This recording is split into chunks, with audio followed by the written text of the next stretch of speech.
Une ampoule à décanter permet le mélange, puis la séparation de deux phases liquides non miscibles par décantation. Donc comment ça marche? Donc on place tout d'abord l'ampoule à décanter sur son support. On vérifie que le robinet est bien fermé, donc il est bien dans cette position-là. On ajoute un grand bécher en dessous au cas où, pour éviter les erreurs de manipulation et de perdre tout ce qu'on introduit dans l'ampoule. À l'aide d'un entonnoir à liquide, d'un entonnoir en verre, on introduit le mélange d'espèces à séparer.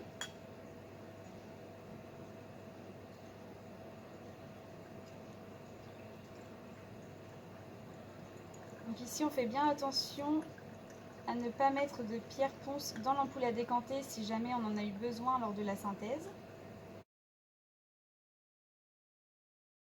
Pour agiter, on met le bouchon. On tient fermement d'une main le bouchon et de l'autre le robinet. On renverse l'ampoule. On agite. Et on ouvre le robinet pour purger les gaz.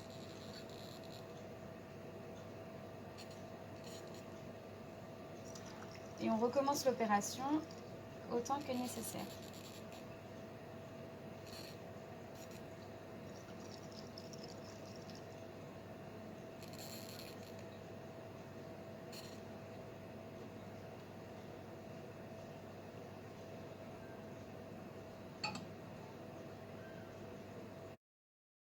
On enlève ensuite le bouchon pour laisser décanter. On observe deux phases distinctes se former, la phase inférieure et la phase supérieure. L'une d'entre elles correspond à la phase organique et l'autre à la phase aqueuse. Donc après la décantation, on va recueillir la phase inférieure puis la phase supérieure. Mais avant ça, vous devez réfléchir à la position de votre phase organique et la position de votre phase aqueuse. Donc ici, notre phase aqueuse, c'est la phase inférieure, donc on va la récupérer dans un bécher.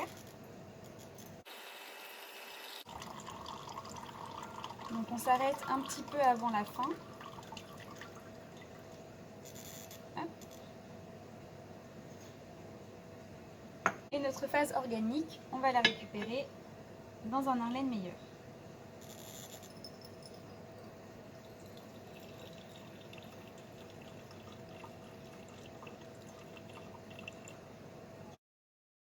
Je vous conseille de récupérer systématiquement les phases aqueuses dans des béchers et les phases organiques dans des Erlenmeyer qui peuvent éventuellement être bouchés pour éviter l'évaporation des solvants très volatiles.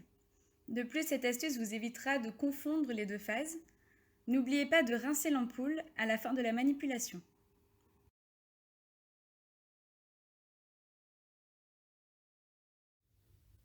Une ampoule à décanter peut être utilisée pour extraire un produit de synthèse du milieu réactionnel.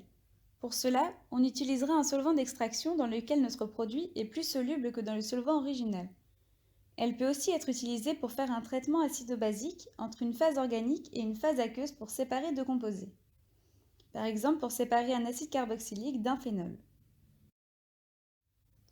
Il est aussi parfois nécessaire d'effectuer un relargage en ajoutant une solution concentrée en chlorure de sodium, c'est-à-dire une solution d'eau salée appelée saumure, ce qui permet de mieux séparer la phase aqueuse et la phase organique lorsque celle-ci est moins soluble dans l'eau salée que dans l'eau. On finit toujours par sécher notre phase organique en utilisant un sel ayant une forte affinité avec l'eau, comme par exemple du sulfate de magnésium. Pour cela, on ajoute du sulfate de magnésium à la spatule puis on ajoute la solution à la main. Il faut ensuite filtrer la solution.